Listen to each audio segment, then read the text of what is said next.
پیارے دوستو، آج کا بیان سننے کے بعد کمنٹ باکس میں تمام عاشق رسول سبحان اللہ ضرور لکھیں۔ اچھے اخلاق اور کردار کے ساتھ خوبرو صورت بھی اللہ کی ایک بڑی نعمت ہے، جس کی طرف ہر انسان کا دل خود بخود کھینچا چلا جاتا ہے۔ اس لیے باطنی حسن کے ساتھ اللہ نے اپنے تمام پیغمبروں اور رسولوں کو ظاہری حسن کی دولت سے بھی نوازا تھا۔ چنانچہ ہمارے پیارے نبی حضرت محمد مصطفیٰ صلی اللہ علیہ وآلہ وسلم کے بھیجے گئے تمام پیغمبروں اور پوری نسل انسانیت میں سب سے خوبصورت اور حسین و شکل و صورت کے مالک ہیں۔ اللہ نے سلطان عرب و عجم حضرت محمد مصطفیٰ صلی اللہ علیہ وآلہ وسلم کی مثل نہ کسی کو پیدا فرمایا اور نہ کبھی کوئی پیدا ہوگا۔ حضور اپنی خوبیوں، کمالات اور ظاہری خصوصیات پہ ایسے یکتا ہیں کہ اس میں آپ کا کوئی شریک نہیں۔ امام قرطبی نے نقل کیا ہے کہ اللہ تعالیٰ نے نبی پاک صلی اللہ علیہ وآلہ وسلم کا مکمل حسن و جمال دنیا میں ظاہر نہیں فرمایا۔ اگر حضور کا مکمل حسن ظاہر کر دیا جاتا تو کسی میں میرے آقا کریم صلی اللہ علیہ وآلہ وسلم کی طرف دیکھنے کی صلاحیت نہ ہوتی۔ اللہ نے اپنے محبوب نبی کو جمال عطا فرمایا تھا۔ دراصل حسن صرف رنگ کی سفیدی، جذبیت اور ظاہری بناوٹ کے خوبصورت ہونے کو کہتے ہیں، جبکہ جمال پورے جسم کے تمام اعضاء کا درست ہونا اور جسم کے تمام حصوں کے پرفیکٹ ہونے کو کہا جاتا ہے، جس کے آگے پرفیکشن کا کوئی تصور ہی نہ ہو۔ لہذا اللہ نے محمد مصطفیٰ صلی اللہ علیہ وآلہ وسلم کو حسن اور جمال دونوں میں اعلیٰ ترین مقام عطا فرمایا تھا، اور جسے ہم پرفیکٹ پرسنالٹی کہہ سکتے ہیں، اس حقیقت کو شاعر مشرق علامہ اقبال نے یوں بیان کیا ہے کہ دنیا کے ہر رنگ و بو میں جہاں بھی نظر دوڑائیں، اس کی مٹی سے جو بھی حسن و چمک ظاہر ہو رہی ہے، وہ یا تو محمد مصطفیٰ صلی اللہ علیہ وآلہ وسلم کے نور سے چمک دمک رکھتی ہے، یا ابھی تک محمد مصطفیٰ صلی اللہ علیہ وآلہ وسلم کی تلاش میں ہے۔ احادیث کی کتابوں اور صحابہ کرام کے اقوال سے یہ پتہ چلتا ہے کہ حضور کے جسم مبارک کے تمام حصوں میں مکمل تناسب پایا جاتا تھا۔ اللہ نے اپنے محبوب کو تمام عیب اور نقص سے پاک رکھا تھا۔ حضور سر سے پاؤں تک ایک مثالی شخصیت تھے۔ صحابہ کرام ہمیشہ حضور کی ظاہری شخصیت اور خوبصورتی کی تعریفیں، مدح اور شاعری کیا کرتے تھے، جو تاریخی کتابوں میں بھری پڑی ہیں، جن میں شاعر اسلام حضرت حسان بن ثابت رضی اللہ تعالی عنہ کا ایک مشہور شاعر ہے، جس کا ترجمہ کچھ یوں ہے: یا رسول اللہ، آپ سے زیادہ حسن و جمال والا میری آنکھوں نے کبھی کسی کو دیکھا ہی نہیں، اور آپ سے زیادہ جمیل کسی عورت نے جنا ہی نہیں۔ حضرت ابو ہریرہ، انس بن مالک، عبداللہ بن عمر، کعب بن مالک، جابر بن عبداللہ اور حضرت برا بن عازب رضی اللہ تعالی عنہ نے حضور کی خوبصورتی اور جسمانی بناوٹ، حلیہ کو جس طرح بیان کیا، اگر ان تمام روایتوں اور اقوال کو ایک جگہ جمع کیا جائے تو وہ کچھ یوں ہے کہ میرے آقا کریم صلی اللہ علیہ وآلہ وسلم کے جسم مبارک کا رنگ تو گورا سفید تھا، گویا ایسا معلوم ہوتا تھا کہ آپ کا بدن چاندی سے ڈھال کر بنایا گیا ہو۔ حضور کا جسم نہایت ہی نرم و نازک تھا، جسے ایک خاص قسم کی خوشبو آتی تھی۔ صحابہ کرام فرماتے ہیں کہ حضور کی جسم کی خوشبو سے زیادہ اچھی خوشبو ہم نے کبھی نہیں سونگی، یہاں تک کہ حضور کے جسم مبارک سے گرنے والے پسینے کو ہم جمع کر لیا کرتے اور اسے بطور عطر استعمال کیا کرتے تھے۔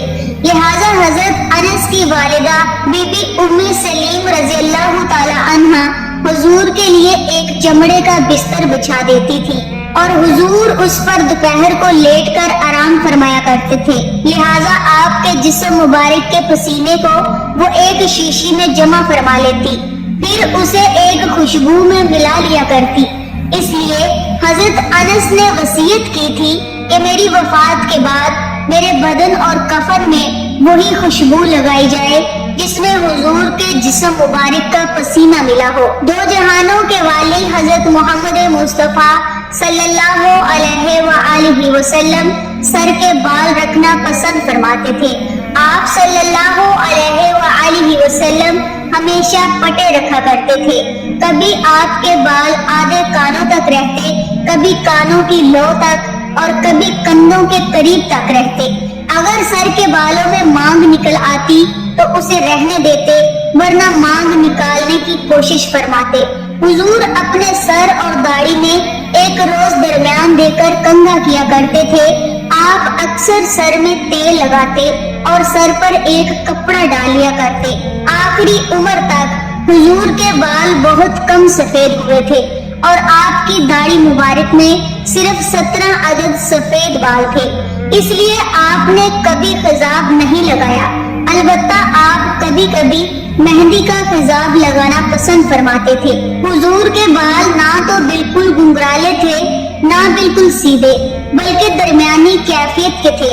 حضور نے حجۃ الوداع میں جب اپنے بال اتروائے تو صحابہ کرام میں وہ بطور تبرک تقسیم ہوئے۔ بی بی ام سلمہ نے ان بالوں کو ایک شیشی میں رکھ دیا تھا، اور جب کسی شخص کو نظر لگ جاتی یا کوئی مرض ہوتا تو آپ اسی شیشی کو پانی میں ڈبو کر دیتی تھی اور اس پانی سے شفا حاصل ہو جاتی تھی۔ حضور کا چہرہ مبارک نہایت ہی پر نور اور خوبصورت تھا، نہ زیادہ گول تھا اور نہ زیادہ پھولا ہوا۔ آپ کے دانت مبارک ابدار موتیوں کے مان تھے جو سفید چہرے کے ساتھ چمکتے یاقوت کے موتی کی طرح لگتے تھے۔ حضور کی آنکھیں بڑی سیاہ اور سرمنگی تھی جن میں سرخ ڈورے دکھائی دیتے تھے۔ جب حضور کی طرف کوئی نظر کرتا تو یوں سمجھتا کہ آپ کی آنکھوں میں سرما لگا ہے، جبکہ آپ کی آنکھوں میں سرما موجود نہ ہوتا تھا۔ پیشانی مبارک کشادہ تھی، بھویں باریک اور گھنی تھی، اور دونوں بھویں اس قدر قریب تھی کہ دور سے دونوں ملی ہوئی معلوم ہوتی تھی، اور ان دونوں بھوؤں کے درمیان ایک رگ تھا جو غصے کے وقت ابھر جاتا تھا۔ آنکھوں کی پلکیں گھنی اور دراز تھی۔ اللہ نے حضور کو ایسا معجزہ عطا فرمایا کہ ان مقدس آنکھوں سے آپ ایک ہی وقت میں آگے پیچھے، دائیں بائیں، اوپر نیچے، دن رات، اندھیرے اجالے میں بھی یکساں دیکھ لیتے تھے۔ حضور کی ناک نہایت ہی خوبصورت، اونچی اور خمیدہ تھی۔ ناک کی بلندی سے اس پر نور چمکتا معلوم ہوتا تھا۔ حضور کے مبارک کان میں بھی معجزانہ شان تھی۔ آپ خود ارشاد فرمایا کرتے تھے کہ میں ان چیزوں کو دیکھتا ہوں جن کو تم میں سے کوئی نہیں دیکھتا، اور ان آوازوں کو سنتا ہوں جن کو تم میں سے کوئی نہیں سنتا۔ پیارے نبی کے رخسار مبارک نرم و نازک تھے۔ آپ جب گفتگو کرتے تو آپ کے دونوں گال ہموار ہو جایا کرتے۔ حضور کی گردن مبارک نہایت ہی معتدل سراہی دار اور شڈول تھی، جو خوبصورتی اور صفائی میں نہایت ہی بے مثل تھی۔ حضور کی مقدس ہتھیلیاں چوڑی، گوشت سے بری ہوئی، کلائیاں لمبی، بازو دراز، جبکہ ہتھیلیاں نہایت ہی نرم و نازک تھی، جس سے ایک خاص قسم کی خوشبو آتی تھی۔ چنانچہ جس شخص سے آپ مصافحہ فرماتے وہ دن بھر اپنے ہاتھوں کو خوشبودار پاتا۔ حضور کا شکم اور سینہ مبارک دونوں ہموار اور برابر تھے۔ سینہ چوڑا تھا اور مقدس چھاتیاں اور پورا شکم بالوں سے خالی تھا، البتہ کندھوں اور کلائیوں پر کچھ بال موجود تھے۔ آپ نہ ہی زیادہ لمبے قد والے تھے اور نہ ہی چھوٹے قد کے، بلکہ آپ کا قد درمیانہ تھا۔ لیکن جب حضور کسی لمبے قد والے شخص کے ساتھ چلتے تو اس سے بھی بلند نظر آتے۔ آپ صلی اللہ علیہ وآلہ وسلم کا چہرہ اس قدر روشن اور پر نور تھا کہ مسلسل دیکھنے پر آنکھیں چن جاتی۔ چہرہ عطر سورج کی طرح روشن تھا اور کوئی شخص بھی آپ کی طرف نظر بھر کر نہ دیکھ پاتا۔ حضرت جابر رضی اللہ تعالی عنہ کا بیان ہے کہ میں نے رسول اللہ صلی اللہ علیہ وآلہ وسلم کو ایک مرتبہ چاندنی رات میں دیکھا۔ اس وقت حضور ایک سرخ دھاری دار چادر اوڑے ہوئے تھے۔ میں ایک مرتبہ چاند کی طرف دیکھتا اور ایک مرتبہ حضور کے چہرے کی طرف دیکھتا، یہاں تک کہ میں نے فیصلہ کیا کہ حضور کا چہرہ چاند سے بھی زیادہ خوبصورت تھا۔ ام المومنین حضرت عائشہ فرماتی ہیں کہ مصر والے اگر میرے محبوب کے رخسار مبارک کے اوصاف سن لیتے تو حضرت یوسف کی قیمتیں لگانا بھول جاتے، اور زلیخا کو ملامت کرنے والی عورتیں اگر میرے محبوب کی پیشانی کو دیکھ لیتی تو ہاتھوں کی بجائے اپنے دل کاٹنے کو ترجیح دیتی۔ دراصل حضرت یوسف علیہ السلام اور دیگر حسینوں کا حسن حضرت محمد صلی اللہ علیہ وآلہ وسلم کی حسن کی ایک خیرات ہے۔ حافظ بن حجر لکھتے ہیں کہ ہر ایمان والے کا یہ عقیدہ ہونا چاہیے کہ اللہ کے نبی صلی اللہ علیہ وآلہ وسلم کے بعد کسی کو بھی آپ کی طرح تخلیق نہیں فرمایا ہے، اور نہ آپ کے بعد کوئی آپ کے مثل پیدا ہوگا۔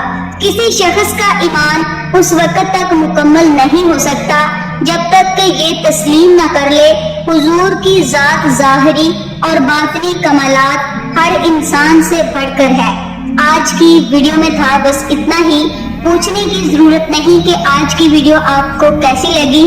پلیز ویڈیو کو لائک ضرور کیجیے گا، اور مزید ایسی ہی ویڈیوز حاصل کرنے کے لیے چینل کو سبسکرائب کر کے ہماری فیملی کا حصہ ضرور بنیے گا۔ اپنا اور اپنے سے جڑے اپنے پیاروں کا بہت سا خیال رکھیے گا۔ اللہ حافظ۔